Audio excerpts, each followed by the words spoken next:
أعوذ بالله من الشيطان الرجيم. بسم الله الرحمن الرحيم. السلام علیکم ورحمۃ اللہ وبرکاتہ۔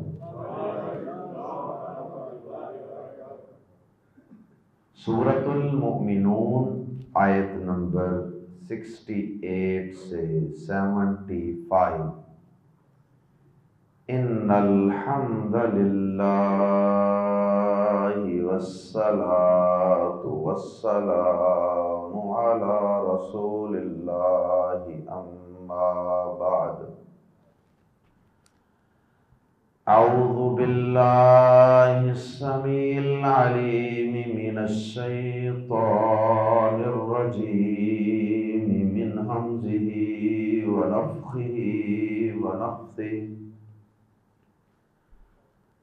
افلم يدبروا القول ام جاءهم ما لم يأت آباءهم الأولين ام لم يعرفوا رسولهم فهم له منكرون ام يقولون به جنة بل جاءهم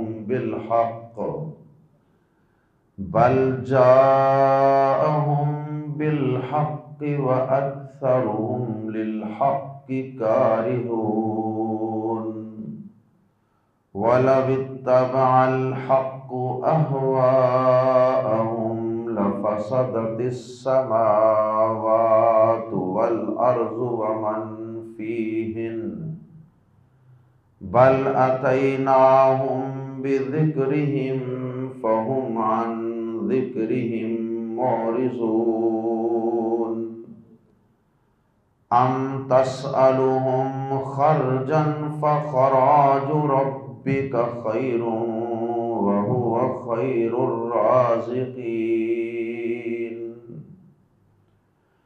وإنك لتدعوهم إلى صراط مستقيم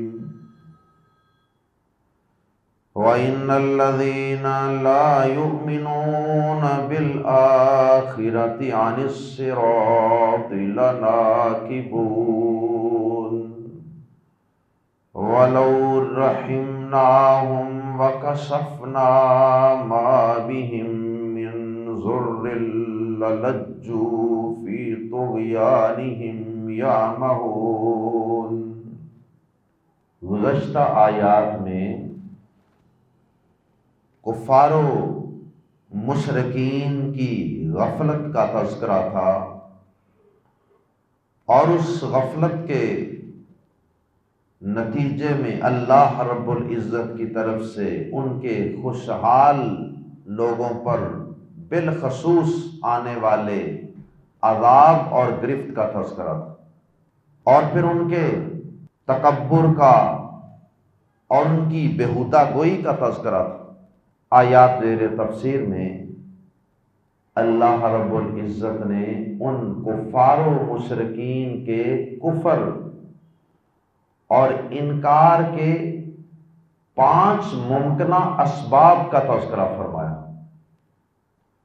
کہ کفر کرنے کا کوئی سبب تو ہوتا ہے نا، کوئی معقول، کوئی ریزنیبل کوئی سبب تو ہو کہ جی اس وجہ سے ہم اس قرآن کو نہیں مانتے، اس پیغمبر آخر الزمان کو نہیں مانتے، اور ان پر اترنے والے دین اسلام کو نہیں مانتے صلی اللہ علیہ وسلم۔ کوئی سبب تو ہو، کوئی سبب ہے ہی نہیں، صرف اور صرف ضد ہے، ضد، ہٹ درمی ہے، ہٹ درمی، صرف آبا پرستی ہے کہ بس ہم اپنی روش کو چھوڑ نہیں سکتے، ہم اپنے آباء و اجداد سے آنے والی روایات کو ختم نہیں کر سکتے، چھوڑ نہیں سکتے، ان کو غلط نہیں کہہ سکتے۔ 5 اسباب کا اللہ پاک نے یہاں تذکرہ فرمایا کہ یہ 5 ممکنہ اسباب ہو سکتے تھے قرآن کو ٹھکرانے کے، نبی پاک صلی اللہ علیہ وسلم کا انکار کرنے کے، لیکن کوئی بھی تھوڑی سی عقل کا بھی مالک شخص ہوگا تو وہ ان اسباب پہ غور و فکر کرے گا تو وہ اس نتیجے پہ پہنچے گا کہ ان اسباب میں سے کوئی ایک بھی سبب یہاں موجود نہیں ہے کہ جس کی وجہ سے کفر کیا جائے۔ اور پھر اللہ رب العزت نے آیات زیر تفسیر میں ان 5 ممکنہ اسباب اور ان کی تردید کے علاوہ 2 انتہائی اہم موضوع جو بیان کیے ہیں، ان میں سے ایک یہ ہے کہ یاد رکھنا لوگوں، بات کان کھول کر سن لو، حق کبھی بھی کسی کی خواہش کی پیروی نہیں کرتا کہ کسی گروہ کی، کسی فرد کی کوئی خواہش ہو کہ دین ایسا ہونا چاہیے تھا، قرآن ایسا ہونا چاہیے تھا، پیغمبر اس طرح کا ہونا چاہیے تھا، کسی کی یہ خواہش ہو اور اللہ حق کو موڑ ماڑ کے، مروڑ مراڑ کے ان کی خواہش کے مطابق بنا دے، ایسا نہیں ہوتا۔ حق کے مطابق لوگوں نے اپنی خواہشات کو تبدیل کرنا ہوتا، اپنی سوچوں کو اس حق کے جو آسمانوں سے آتا ہے اس کے مطابق تبدیل کرنا ہوتا۔ اور پھر اسی طرح ایک بہت بڑی حقیقت اللہ پاک نے جو دوسری حقیقت بیان کی ہے، دوسرا اہم موضوع وہ یہ ہے کہ ہمیشہ اس زمین پر حق سے انکار کرنے والے ایک بڑی اکثریت اور میجارٹی میں ہوتے ہیں۔ لوگوں کی اکثریت حق بات کو ناپسند کرتی ہے، ڈس لائک کرتی ہے۔ حق کو پسند کرنے والے، حق سے محبت کرنے والے، حق کی تلاش کرنے والے، حق کو فالو کرنے والے لوگ تعداد میں ہمیشہ قلیل اور تھوڑے ہوا کرتے، اور حق کو ناپسند کرنے والے بڑی اکثریت میں ہوا کرتے۔ اس میں نبی پاک صلی اللہ علیہ وسلم کو اور آپ کے ایمان والے ساتھیوں کو ایک قسم کی تسلی بھی ہے کہ آپ کفار و مشرکین کے کفر کی وجہ سے اور ان کے جتھے کی وجہ سے اور ان کی افرادی قوت کی وجہ سے، ان کی بڑی تعداد کی وجہ سے رنجیدہ اور غمزدہ نہ ہونا، کیونکہ حق کو ناپسند کرنے والے لوگوں کی ہمیشہ تعداد زیادہ ہی رہی ہے۔ آئیے قرآن مجید کے الفاظ میں پڑھتے ہیں۔ سب سے پہلے ایمان نہ لانے کے 5 ممکنہ اسباب اور ان کی تردید۔ افلم تو کیا نہیں، یدبروا انہوں نے غور کیا، القول اس قول پر، اس کلام پر، اس قرآن پر، اس وحی پر۔ القول سے مراد قرآن مجید ہے جو اللہ کا کلام ہے، اللہ کا قول ہے۔ تو کیا انہوں نے اس قرآن پر غور نہیں کیا؟ تو کیا ان کو اس قرآن کی سمجھ نہیں آئی؟ وہ ان کے غور و فکر میں نہیں آ رہا؟ قرآن مجید کوئی فارسی زبان میں تو تھا نہیں، کوئی انگلش اردو زبان میں، چائنیز میں تو تھا نہیں کہ انہیں سمجھنا آتا۔ ان کی اپنی زبان میں اللہ پاک نے قرآن مجید کو عربی زبان میں نازل فرمایا۔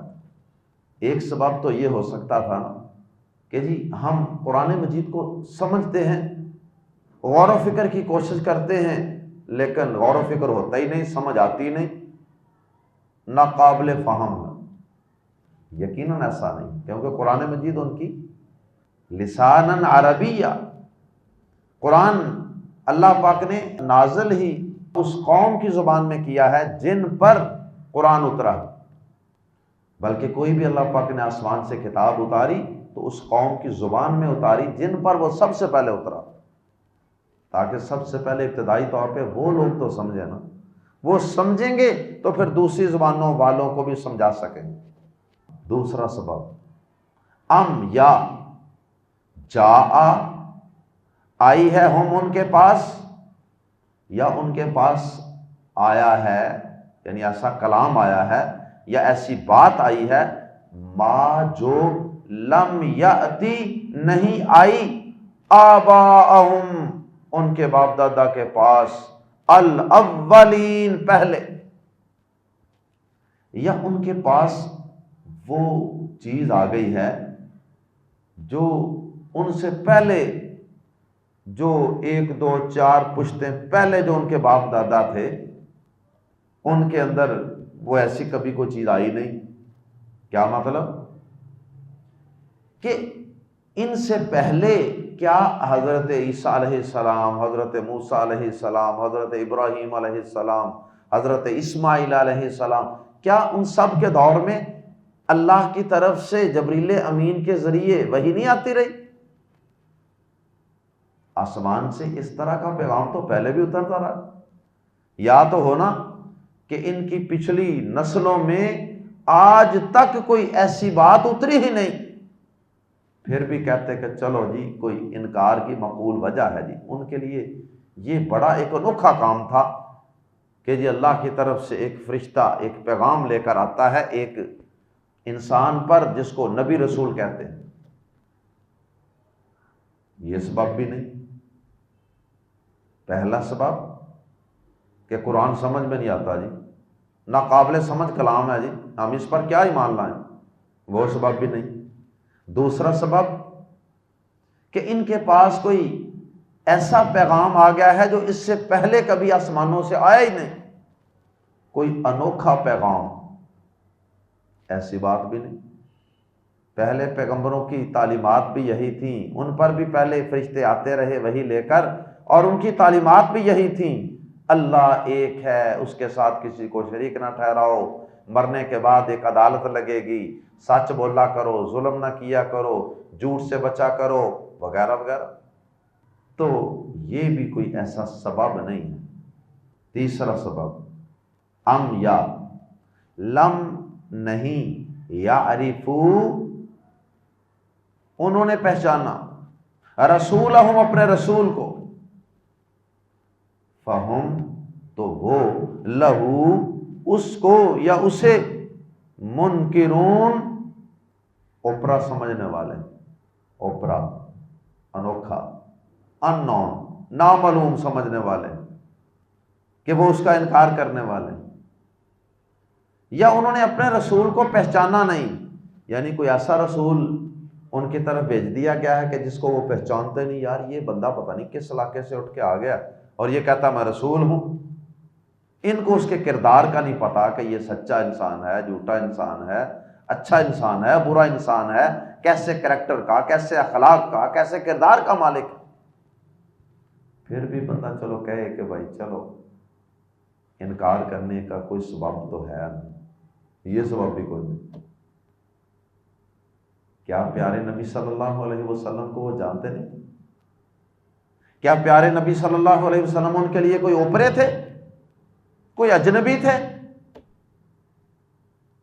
بلکہ سورہ یونس میں بھی ہم پڑھ چکے کہ لوگوں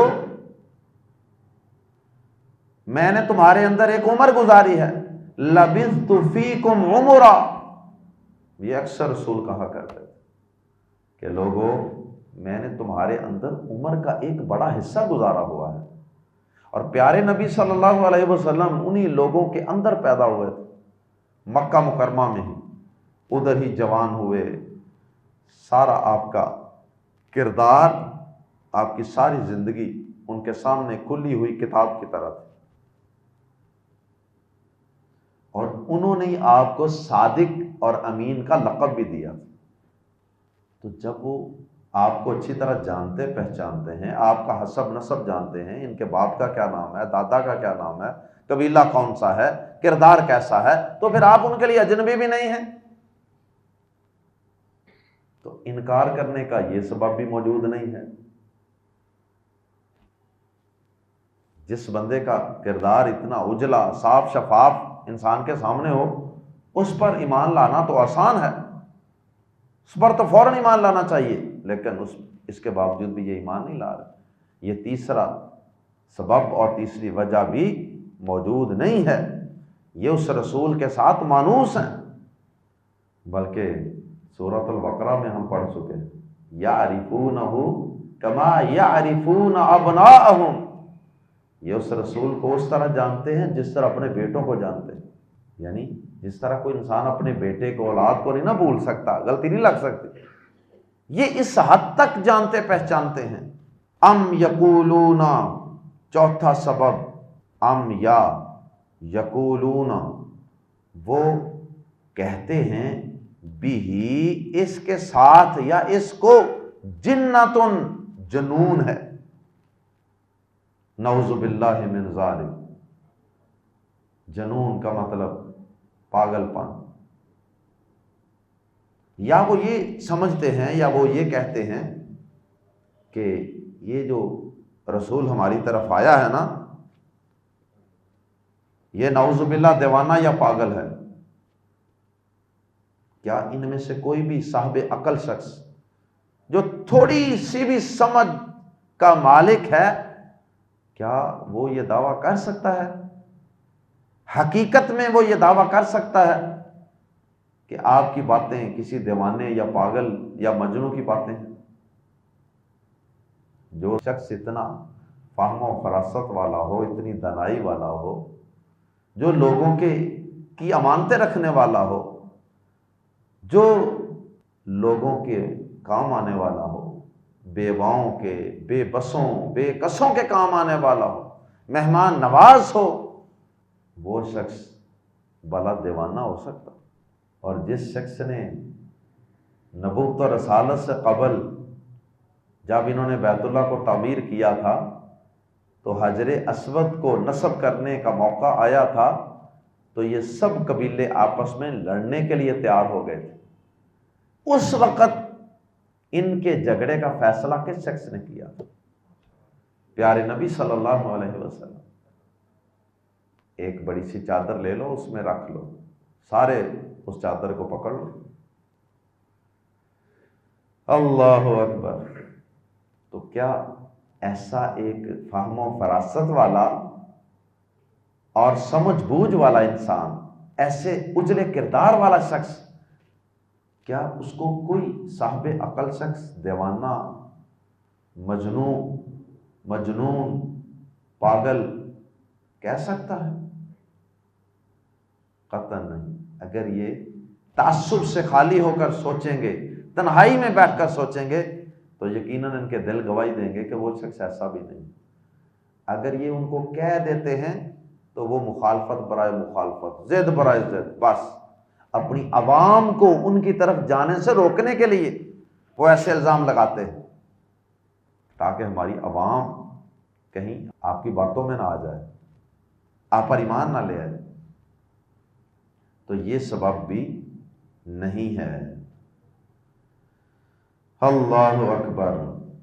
بل جاءہم، ابھی ایک پانچویں بات کا ذکر آئے گا لیکن وہ آخر میں، اس سے پہلے کچھ تبصرہ فرمایا ان باتوں پر۔ فرمایا بل، یہ سارے سبب نہیں ہیں، یہ ساری باتیں نہیں ہیں، بلکہ جاء، آیا ہے، ہم، ان کے پاس، کون؟ پیارے نبی صلی اللہ علیہ وسلم۔ بل جاءہم، بلکہ وہ آیا ہے ان کے پاس، بالحق، کی حق کے ساتھ، بلکہ وہ دیوانہ نہیں ہے، وہ اجنبی نہیں ہے، ایسا کچھ بھی نہیں ہے، بلکہ وہ ان کے پاس حق بات لے کے آیا، ٹروتھ لے کے آیا، سچائی لے کر آیا ہے۔ وَأَكْثَرُهُمْ، اور ان کی اکثریت، للحق، کی حق کے لیے، کارہون، کراہت کرنے والی ہے، اور ان کی اکثریت حق کو برا جاننے والی ہے، حق کو ناپسند کرنے والی ہے، کراہت۔ ولو، اور اگر، اتبع، اور اگر پیروی کرے، یا پیچھے چلے الحق حق اہواءہم ان کی خواہشات کے۔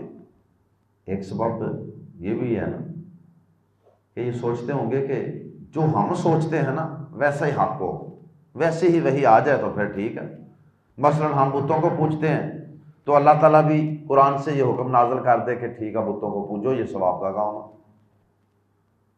تو اللہ تعالیٰ فرماتے ہیں کہ حق اگر ان کی خواہشات کی پیروی کرتا نا، جیسے لوگ چاہتے ویسے ہی آسمان سے حق آتا جاتا، ویسے قانون بنتا جاتا، تو زمین اور آسمان کا سارا نظام تہس نہس ہو جاتا، درم برم ہو جاتا۔ میں اور آپ اپنے گرد و نواح میں نظر دوڑائیں، کیا اگر ہم سب کی خواہشات کے مطابق کسی ادارے کا، کسی ملک کا، کسی شہر کا ڈسپلن اور قانون ہو تو کیا اس ادارے کا یا اس شہر کا یا اس ملک کا نظام صحیح چلے گا؟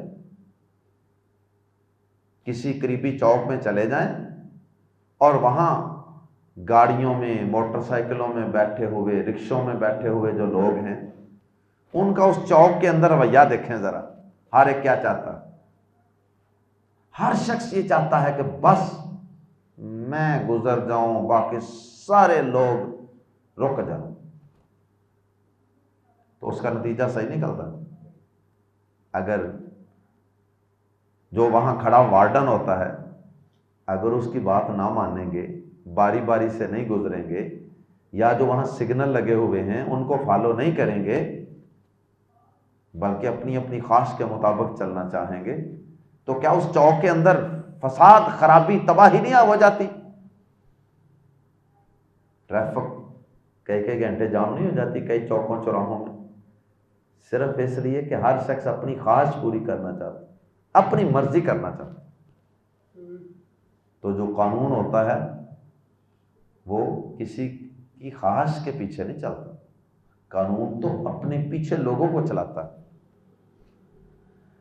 اللہ اکبر۔ انسانوں کے بنائے ہوئے کتنے ہی قانون ہیں جو اسمبلیوں میں، پارلیمنٹ میں پاس ہوئے، لیکن کچھ سالوں کے بعد نئی حکومت، نئے لوگ آئے، انہوں نے کہا کہ یہ تو قانون ہی غلط ہے، یہ قانون غلط ہے، اس کو ختم کر دو۔ ختم کیا، انہوں نے نئے قانون بنائے۔ اللہ اکبر بھائی، بلکہ کئی تو ایسے بھی حکمران گزرے کہ جنہوں نے ایک قانون خود منظور کروایا تھا اسمبلی سے، اور وہی قانون ان کے لیے پھانسی کے پھندے پر جھولنے کا سبب بن گیا۔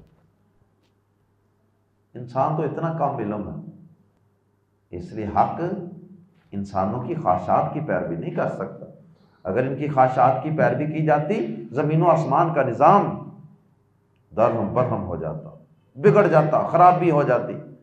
ولو، اور اگر لو کی واو کے نیچے زیر لگا کر آگے ملایا گیا ہے، ولو، اور اگر اتبع پیچھے چلتا، ملا کے پڑھیں گے والا واتبع الحق، اور اگر حق پیچھے چلے اہواء، ہوا ان کی جمع ہے اہواء، ان کی خواہشات کے، انکلینیشنز، لام زبر لا، تو ضرور فسادت، فساد، خرابی، فسادت، بگڑ جائیں، خراب ہو جائیں، السماوات والارض، آسمان اور زمین، ومن فیہن، اور جو کوئی ان میں ہے،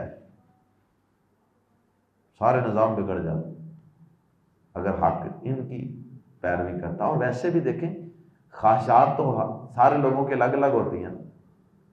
ایک بندہ کہتا کہ اب سردی آ جانی چاہیے، ایک کہتا کہ نہیں یہ موسم ہی ٹھیک ہے، ایک کہتا سورج طلوع ہو جانا چاہیے، اور ایک کہتا نہیں ابھی سورج طلوع نہیں ہونا چاہیے، ایک کہتا بارش ہونی چاہیے، ایک کہتا جی نہیں ہونی چاہیے۔ نظام کیسے چل سکتا؟ اسی طرح حق کا معاملہ ہے، ایک شخص کہتا کہ نماز ہونی چاہیے، ایک کہتا نہیں ہونی چاہیے، ایک کہتا سود حلال ہونا چاہیے، ایک کہتا نہیں حرام ہونا چاہیے۔ تو حق لوگوں کی خواہشات کے پیچھے نہیں چل سکتا۔ بہت سے لوگ ہیں وہ چاہتے ہیں کہ حق جو ہے نا وہ میری سوچ کے مطابق کنورٹ ہو جائے۔ بل اتینا، بلکہ ہم آئے ہیں ہم ان کے پاس بی ذکرہم ان کی نصیحت لے کر یا ان کی نصیحت کے ساتھ، بلکہ ہم آئے ہیں ان کی نصیحت کے ساتھ۔ اور دوسرے طریقے سے ترجمہ یوں ہو سکتا ہے بلکہ ہم ان کی نصیحت ان کے پاس لے کر آئے ہیں۔ فہم تو وہ عن ذکرہم اپنی نصیحت سے معرضون منہ موڑنے والے، ہم ان کے پاس نصیحت لے کر آئے ہیں، یعنی پیغمبروں کے ذریعے ہم نے ان پر نصیحت نازل فرمائی، ان کی خیر خواہی کے لیے، ان کے نظام کو بہتر کرنے کے لیے، ان کی دنیا کی زندگی کو بھی پرسکون بنانے کے لیے، آخرت کو بھی کامیاب بنانے کے لیے۔ لیکن یہ نصیحت کو قبول کرنے والے نہیں، اس سے منہ موڑتے ہیں۔ ذکر کا معنی نصیحت بھی، اور ذکر کا معنی عزت، شرف، مقام بھی ہے، اسٹیٹس۔ تو دوسری اس کی تفسیر یہ ہو سکتی ہے کہ ہم ان کے پاس ان کی عزت اور ناموری کا سامان لے کر آئے ہیں۔ کیا مطلب؟ کہ ان کے پاس ایسا پیغام لے کر آئے ہیں، قرآن، کہ اگر یہ اس پر عمل کریں تو ان کو دنیا کے اندر بھی اللہ تعالیٰ رفعت، بلندی، عزت، شرف، مقام عطا فرما دے، یہ عرب و عجم کے بادشاہ بن جائے، مالک بن جائے۔ لیکن یہ اس نصیحت کو سمجھتے نہیں ہیں، اس لیے اسے منہ موڑ لیں، ان کو اس کی قدر و منزلت کا نہیں پتہ۔ پیارے نبی صلی اللہ علیہ وسلم نے بھی یہی کوہ صفا پہ چڑھ کر واز کیا تھا نا، یا ایھا الناس قولوا لا الہ الا اللہ تفلحوا تملک العرب والعجم، لوگو لا الہ الا اللہ پڑھ لو تم کامیاب ہو جاؤ گے، بلکہ عرب و عجم کے مالک بن جاؤ گے۔ اور جنہوں نے پھر پڑھ لیا تھا دل سے لا الہ الا اللہ، واقعی اللہ پاک نے عرب و عجم کو ان کے قدموں میں لا کر ڈھیر کر دیا تھا۔ ام یا تسألو، پانچواں سبب، پانچواں ممکنہ سبب، یہ بھی ایک سبب ہو سکتا تھا انکار کا۔ کیا؟ کہ نبی پاک صلی اللہ علیہ وسلم ان سے کوئی مزدوری مانگتے، کوئی چندہ مانگتے، اور وہ کہتے کہ لو جی یہ پیسے، یہ چندہ، یہ فنڈ ہم سے نہیں دیا جاتا، اس لیے ہم اس نبی کا انکار کر دیتے۔ تو نبی پاک صلی اللہ علیہ وسلم تم سے کوئی مزدوری تو مانگتے نہیں ہیں اپنی نبوت اور رسالت پر، کہ بھئی میں تمہارا نبی رسول ہوں تو تم سب پیسے تھوڑے تھوڑے ڈال کر مجھے ماہانہ تنخواہ دیا کرو۔ ام یا تسألو، تو مطالبہ کرتا ہے، یا آپ مطالبہ کرتے ہیں اے نبی صلی اللہ علیہ وسلم، ہم ان سے، یا آپ سوال کرتے ہیں، مطالبہ کرتے ہیں ان سے، خرجن، کسی آمدنی کا، کسی آمدنی کا، کسی ریوارڈ کا، کسی بدلے کا۔ فاتو خراج ربی کا، تو تیرے رب کی آمدنی، خیرن، بہتر ہے، تو تیرے رب کی آمدنی بہتر ہے۔ مطلب یہ ہے وَهُوَ، اور وہ خیر الرازقین، سب دینے والوں سے بہتر ہے، اور وہ سب دینے والوں سے بہتر ہے۔ تو اے نبی صلی اللہ علیہ وسلم، آپ تو ان سے مانگتے بھی نہیں، آپ تو مانگتے بھی اپنے رب سے ہیں جو سب سے بہتر دینے والا ہے، اسی کا دیا ہوا، اسی کا بچایا ہوا، وہی بہتر ہے، اسی میں خیر ہے۔ اس لیے آپ تو ان سے مانگتے بھی نہیں، کوئی مزدوری بھی نہیں مانگتے ہیں، پھر ان کو کیا موت پڑتی ہے جو یہ حق سے بدکتے ہیں، دور بھاگتے ہیں۔ وَإِنَّكَ، اور بلا شبہ یقیناً اے نبی صلی اللہ علیہ وسلم، ان پانچ اسباب میں سے کوئی سبب بھی نہیں ہے ان کے کفر کا، ان ساری مذکورہ باتوں میں سے کوئی ایک سبب بھی نہیں ہے ان کے انکار کا، بلکہ حقیقت تو یہ ہے آپ نہ مجنون ہیں، نہ آپ ان سے کوئی پیسہ مانگتے ہیں، نہ آپ ان کے لیے کوئی اجنبی اور انوکھے شخص ہیں۔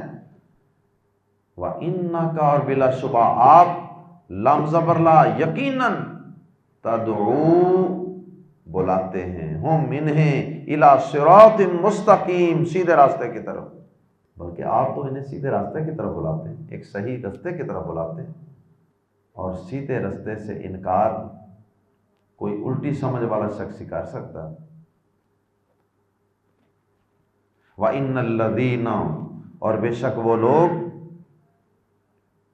لا یؤمنون بالآخرۃ جو آخرت پر ایمان نہیں رکھتے، عن الصراط تو یقیناً وہ راستے سے یا اصل راستے سے، الصراط کی الف لام کی وجہ سے ترجمہ کر رہے ہیں، یقیناً وہ اصل راستے سے یا سیدھے راستے سے، لام زبر لا ضرور ہی، ناکبون ہٹے ہوئے ہیں، یہ ضرور ہی سیدھے راستے سے ہٹے ہوئے ہیں۔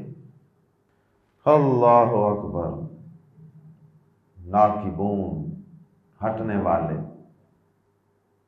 ڈی ٹریک ہو جانے والے، ڈیویٹنگ۔ وَلَوْ رَحِمْنَا اور اگر ہم رحم فرماتے، ہم ان پر، وَكَشَفْنَا اور ہم دور کر دیتے، مَا بِهِمْ جو ان کو لاحق ہے، من ضرٍ کسی تکلیف میں سے،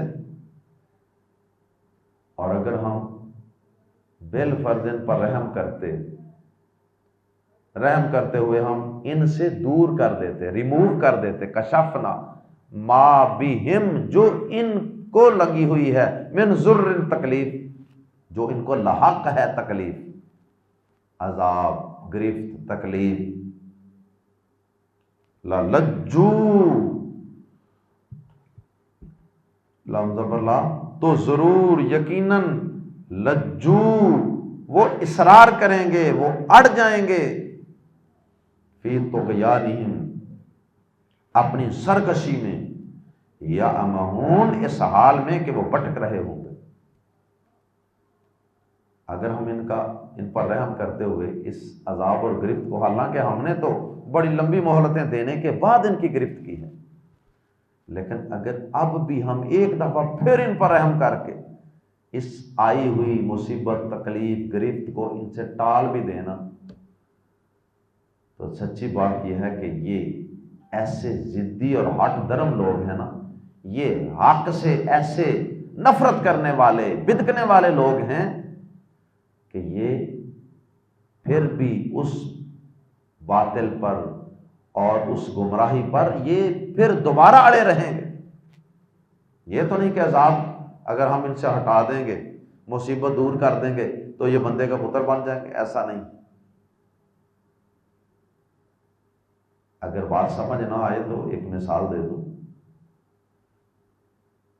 کرونا آیا تھا چند سال قبل، کووڈ-19، کیا صورتحال تھی پوری دنیا کی اس وقت، بازار بالکل سنسان، جمعے کی نماز تک لوگ گھروں میں پڑھتے رہے، دکانیں بند، فیکٹریاں بند، تعلیمی ادارے بند، ہاسپٹل بند۔